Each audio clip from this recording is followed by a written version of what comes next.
voilà, on se retrouve dans une deuxième partie de la configuration du serveur DHCP au niveau d'un équipement Cisco. Donc au niveau de mon GNS3, donc j'ai considéré que le R2 il va réagir comme un serveur DHCP et le R1 donc il va réagir comme un client DHCP pour le serveur DHCP qui sera configuré sur le R2. Alors pour faire cela, ça sera très simple. Donc on va remettre la configuration qu'on avait mis en place au niveau de Packet Tracer. Donc on va dire IP DHCP excluded address. Donc c'est pour exclure donc les adresses. On va dire ce sera donc la version de 10.212.212.1 jusqu'à voilà 10.212.212. Voilà, on va dire 100. Très bien. Alors après qu'on a fait ça. Donc, on va créer donc un autre pool DHCP. Donc, on va dire que IP DHCP pool. Donc, LAN. Donc, le network, ça sera donc le 10.212.212.212 vraiment, .0. Et le mask, ce sera 205.255.0. Très bien. Alors, on va configurer un DNS serveur. Le DNS serveur, on va dire, ce sera 212.212. Par exemple, 4. Et le domain name, ce sera par exemple company.lan. Très bien. Après, si en fait vous mettez donc un point d'interrogation, vous allez en constater il y a plusieurs différences. Par rapport, en fait, par rapport à la configuration proposée sur GNS3 et par rapport à celle qui est proposée entre GNS3 et Packet Tracer. Après GNS3, voilà, ça. On va dire c'est vraiment identique par rapport à la configuration que vous pouvez trouver sur un équipement de production. Parce que c'est quasiment même image. Ok, après ce qu'on peut rajouter dans notre configuration, ce qu'on n'a pas vu sur le paquet tracer, c'est configurer ce qu'on appelle le list time, on va dire le buy. Donc c'est-à-dire c'est que combien de temps l'adresse IP qui va affecter le R2 qui est considéré comme un serveur DHCP, donc ça va durer combien de temps? Bon, un client. Alors dans ce cas-là, on peut créer en fait un list. Alors un list, il y a deux propositions. Soit en fait vous mettez infini, c'est-à-dire c'est pour une durée infinie. Sinon en fait vous pouvez configurer, voilà, ça peut durer combien d'heures ou bien combien de jours. Par exemple, dans notre cas, on veut dire que le leasing d'une IP qui sera affectée par le R2 qui va réagir comme un serveur d'HCP, c'est pour 8 heures. Alors, dans ce cas-là, je mettrai 0. Alors, 0 pour dire c'est 0 day. Si en fait, si vous voulez, par exemple, mettre une journée, c'est 1. Alors, dans mon cas, je vais mettre 0. Et je vais mettre, par exemple, donc la durée donc la durée c'est 8 heures par exemple.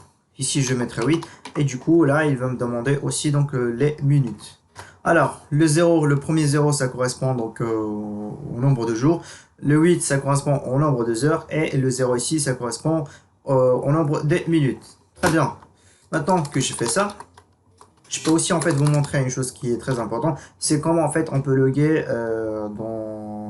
dans les fichiers log lorsqu'en fait il y a un conflit avec une adresse IP. Dans ce cas-là, vous pouvez juste en fait mettre IP DHCP conflict et là en fait vous mettez login. Alors login c'est pour en fait c'est pour loguer tous les adresses IP DHCP qui sont en conflit. Ok. Donc après qu'on a fait ça, si je viens moi au niveau des R1, alors avant que je passe sur R1, donc je vais lancer mes captures, comme ça j'aurai pas un souci de récupérer donc mes captures. Donc on va attendre que les captures ou bien mon Wireshark donc il va commencer. Donc après que mon Wireshark c'est lancé. Donc ce que je peux faire ici, c'est que comme je vous ai expliqué au départ de cette vidéo, le R1 sera considéré comme un DHCP client pour l'interface Gigabit 1/0. Alors on va rentrer au niveau de la configuration de Gigabit 1/0 et du coup ce que je peux faire c'est IP adresse et là comme vous pouvez constater en fait il y a deux options. En fait soit je mettrai ABCD ou bien du HCP ou bien le pool. Bon, en tout cas, ces pools, c'est une configuration un peu avancée. Mais du coup, voilà, nous, on va, aujourd'hui, c'est juste en fait, on va mettre DHCP afin que cette interface il puisse négocier avec un serveur DHCP et du coup récupérer donc une adresse IP DHCP. Ok, donc dans ce cas-là, je mettrai DHCP, j'active mon interface, j'attends un peu de temps qu'il y aura un échange entre mon R1 et mon R2 ou bien les autres serveurs DHCP. Et du coup, ici, comme vous pouvez constater, j'ai bien mon interface Gigabit 1/0, donc il a récupéré donc une adresse IP depuis mon serveur DHCP qui est le R2. Ok, donc maintenant, ce que je peux faire aussi, c'est que si je viens sur R2, si je fais en fait par exemple show IP DHCP Banding. Alors Banding, j'ai bien par exemple l'IP adresse, c'est le 10.212.212.101.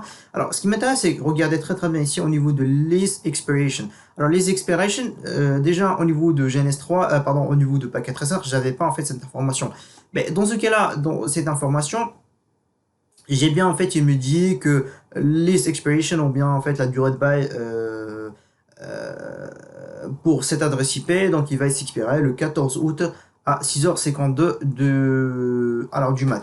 Après, donc j'ai ici donc type c'est automatique et state active et comment en fait interface gigabit 1/0. Donc il y a deux choses. Comment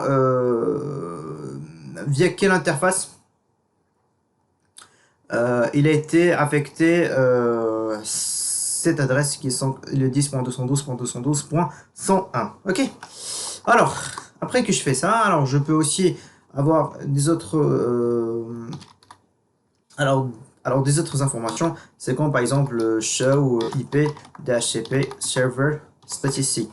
En fait, là, c'est que j'ai toutes les informations que je peux l'avoir par rapport en fait à mon serveur DHCP. Par exemple, ici, il me dit que request, donc il a été reçu une fois. Donc en fait, c'est pour toutes les informations saved. Par exemple, ici, donc j'ai discover. Donc il a reçu donc un discover une fois et je suppose c'est depuis le R1.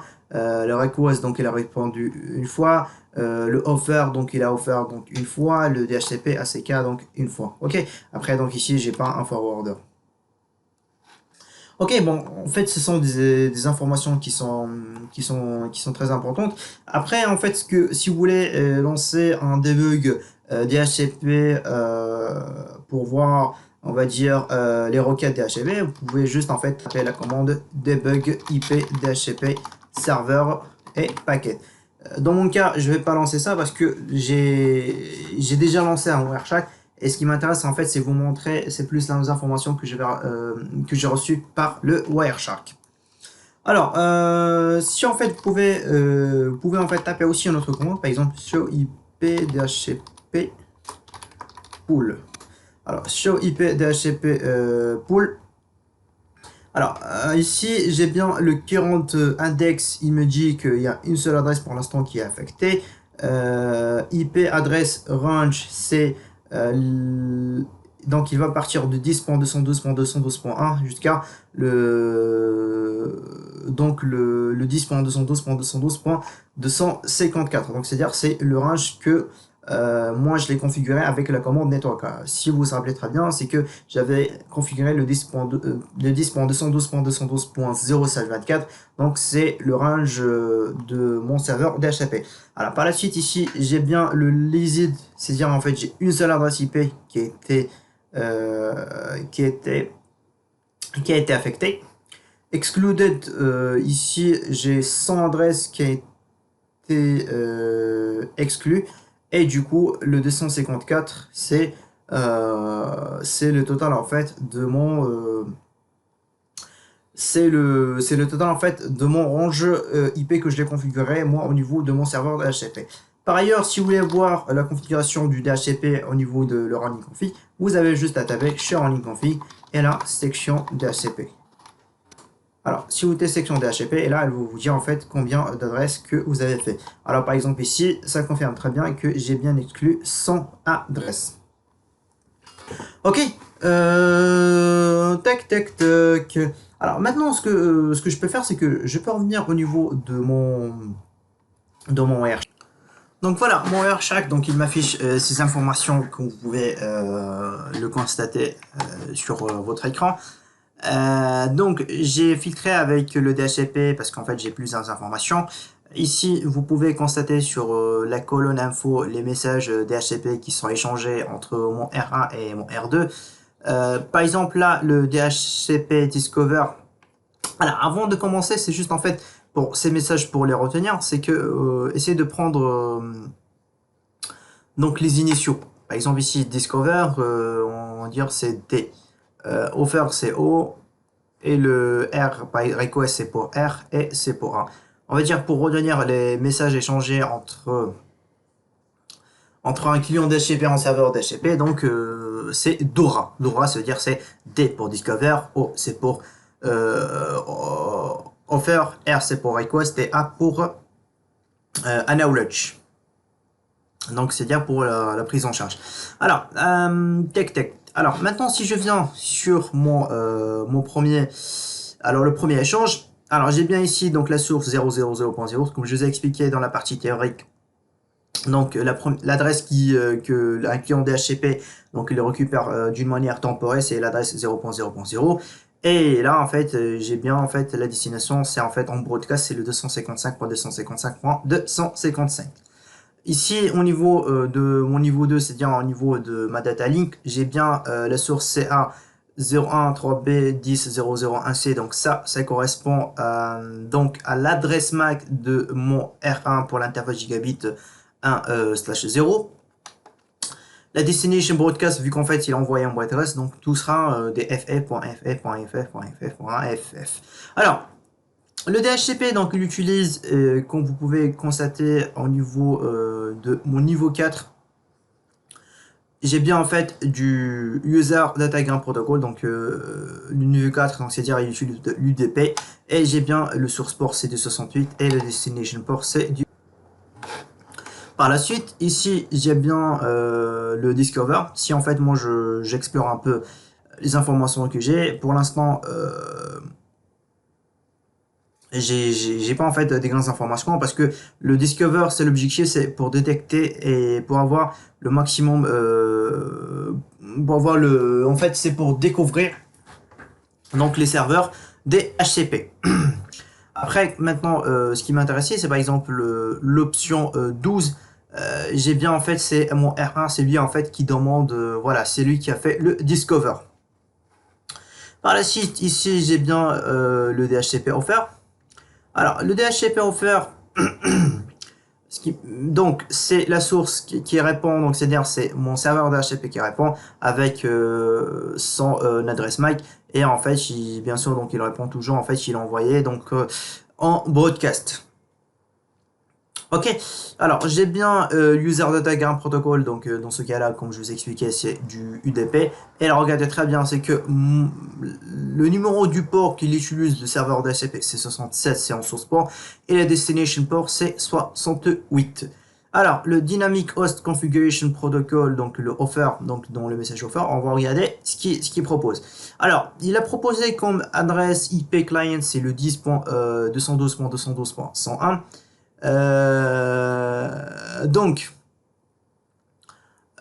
Donc la client MAC adresse donc qui est proposée ici, donc c'est pour mon routeur R1, donc ça correspond donc à mon routeur R1.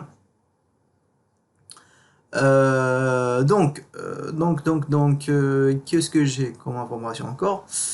Alors par exemple ici j'ai bien il me dit que le serveur DHCP donc identifier donc qui avait répondu à ce besoin, c'est le 10.212.212.1, c'est-à-dire c'est qui a répondu sur le routeur R1 qui avait demandé donc une adresse IP DHCP. Donc voilà, c'est ça l'adresse IP du DHCP Service Identifier qui avait répondu à ce besoin. Alors j'ai ici donc IP adresse list time, comme on avait vu dans la configuration, on avait mis 8 heures. Et le renewal time value, je souligne très bien sur 4 heures. Alors c'est ça ce que je vous expliquais dans la partie théorique.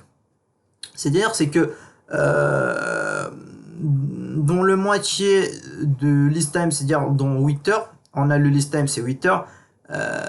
Dans la moitié de ces 8 heures, c'est-à-dire c'est 4 heures, dans ce cas-là, en fait, il y aura un renewal time value. Donc, c'est-à-dire, c'est que un renouvellement du bail DHCP, ça sera effectué dans 7 heures. Par la suite, j'ai ici, en fait, parmi les options qu'ils proposent, ici, en fait, j'ai le subnet mask et le domain name, donc là, pardon, le DNS, c'est là, cette adresse de 10.212.212.4 et le company name, c'est en fait le domain name que moi je l'avais configuré dans ma configuration du serveur DHCP que je l'ai mis sur le R2. Alors, le DHCP request. Alors, le DHCP request, alors qui répond? Le DHCP request qui répond, c'est c'est en fait le client, c'est lui qui répond. Mais toujours en fait, comme vous pouvez constater ici, j'ai toujours en fait 0.0.0. Parce que dans ce cas-là, lorsque offert, donc il va lui faire ça. Dans ce cas-là, lui donc il va lui demander pour qu'il le prend en charge. Comme quoi en fait, il a accepté. Donc j'ai bien le source port qui a changé dans ce cas-là, c'est 68 parce que voilà, c'est le client, c'est lui qui a répondu. C'est comme dans ce cas-là, on a des 68 parce que c'est le client, c'est lui qui répond en source. Excusez-moi. Et là, j'ai le 67, c'est la destination, c'est-à-dire en fait la destination port, parce que là, je vais reprendre au serveur. Alors, tout cela se fait toujours en broadcast. Ok, donc, si je viens pour regarder ce qui se passe dans le DHCP request, alors, donc dans ce cas-là, ce qu'il lui dit comme quoi...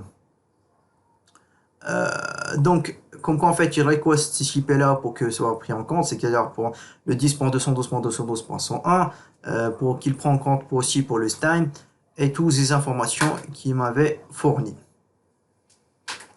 Et là, regardez très bien, c'est le hostname, c'est R1 parce que c'est hostname, c'est le hostname, c'est R1, c'est lui en fait qui envoie le DHCP request. Ok, après en fait, regardez très bien, ce qui se passe, c'est que client identifier, donc il a pu récupérer client identifier, c'est en fait, c'est un équipement de type Cisco, le CA013B10.000C-gigabit 10, ça correspond à l'adresse MAC de l'interface gigabit 1/0. Par la suite, donc GACK, c'est pour en fait, pour la prise en compte, pour acknowledge. Ok. Donc pour acknowledge, c'est pour dire que comme quoi en fait voilà, c'est pris en compte pour cette adresse IP. Alors pour cette adresse IP, je crois en fait, on va la voir ici, c'est ça. Donc Young Client IP Address, donc il est bien le 10.212.212.101 qui correspond à cette adresse MAC avec toutes ces options qui sont là, notamment voilà le list time et le time et le mask et le name server, donc c'est-à-dire le domain name. Je sais pas pourquoi je dis name server, c'est comme ça, je dis pas domain name server, mais en tout cas c'est-à-dire pour le DNS et pour le domain name. Donc voilà, on a essayé un peu de regarder un peu en détail donc les messages DHCP échangés entre le client et le serveur. Donc si vous avez des questions, pardon, n'hésitez pas à me remonter. Vous avez toujours la section questions-réponses du Jimmy. N'hésitez pas en fait à l'utiliser. Et voilà. Je vous dis à la prochaine vidéo. Merci à toutes et à tous pour votre suivi et je vous dis à très bientôt. Merci.